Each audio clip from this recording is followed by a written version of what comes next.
Hey guys, it's Always Improving here, and today I'm going to be creating a Valentine's Day watercolor illustration, and it's going to be for my mom. We're hanging up it in my house, so it's going to be on this big watercolor canvas, and you might not see it now, so I'm going to zoom out and show you how large this canvas is. Wait, there we go. So it's very big, and I'm going to probably have my camera zoomed in for most of the process. But I will zoom out periodically just to show you the progress that I've made on it. And yeah, I'm really excited to get started on this. I'm going to be using Daniel Smith Essential Mixing Set watercolors and also M. watercolors for different parts of the painting. But yeah, I'm really excited to get started, so let's go. As usual, I began with the sketch of the final product on the canvas, and I'm actually using a watercolor canvas today, so it's a little bit different, but sketching was just as normal as it would be on a piece of paper. It didn't take me very long, just a really simple sketch of what I wanted. I did draw inspiration from a couple images that my mom sent me, and yeah, I just wanted to lay down some groundwork for the paint later on. So here are some color combinations I've already tested, but I do want to do a little bit more of experimentation before I finalize the colors that I'm choosing. Again, I am using these colors here. Mainly going to be focusing on these blues and this red, but I also might use some of the reds or blues from either set. I haven't decided on skin tone yet, but I'm going to just test a few more colors and really figure out exactly what I want to use for the sky and for the hearts in this image.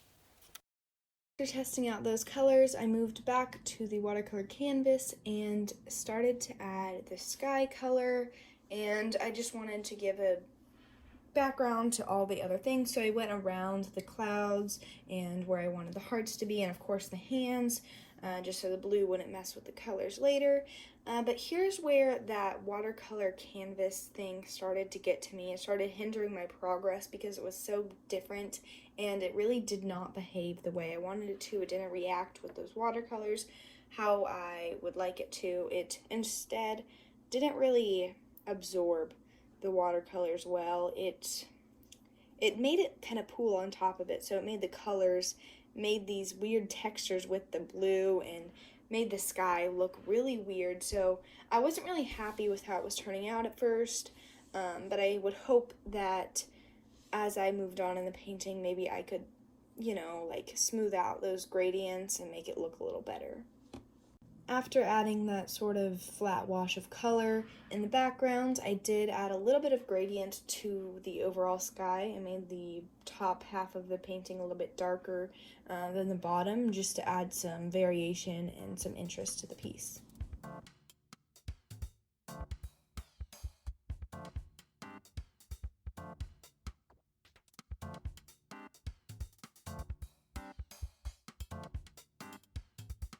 After that sky had really dried, I think I even waited overnight, I went back in with some red. I used like the Daniel Smith red instead of the M actually, but I used that red and went in and added the hearts to the painting, and this process was the same as the sky.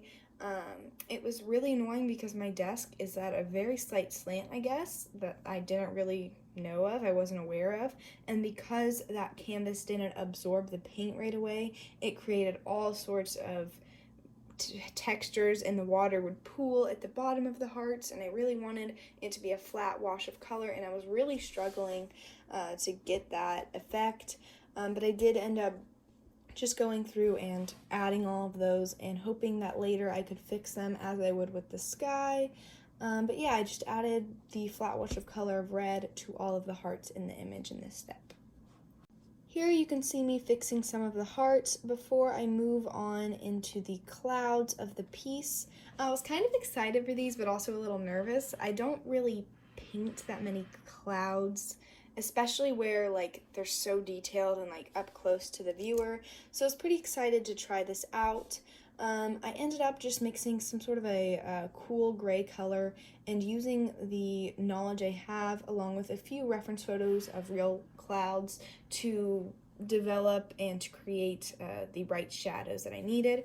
So the first thing I did was go in with a overall shadow that was a little bit above the bottom of the cloud, and then also on the left side of the cloud some too, just to give it a flat wash of shadow with no variation.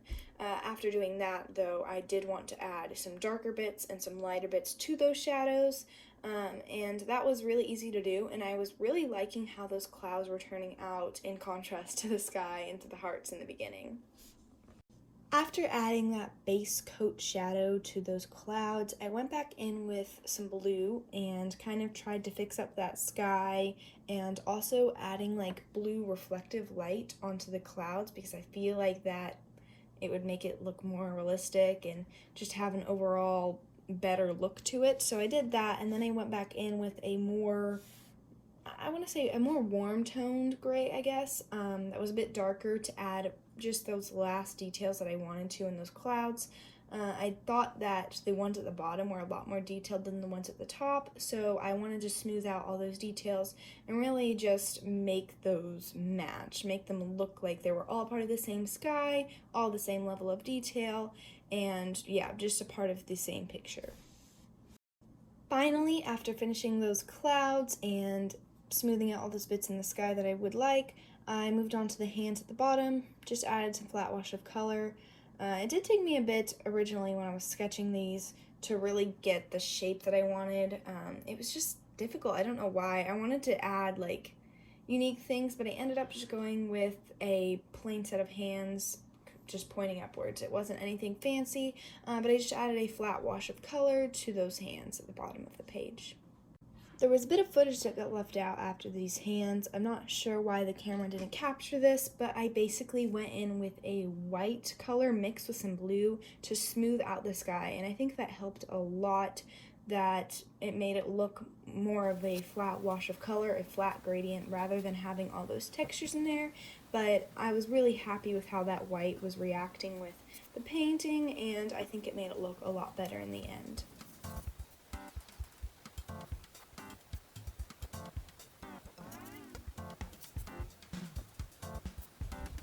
Okay guys, this is the final product. I zoomed all the way out so you could see it. I really hope you enjoyed watching this video, and I hope that if you did, you'll stay tuned for my next one, and I also hope that you have a great day, and I'll see you next time.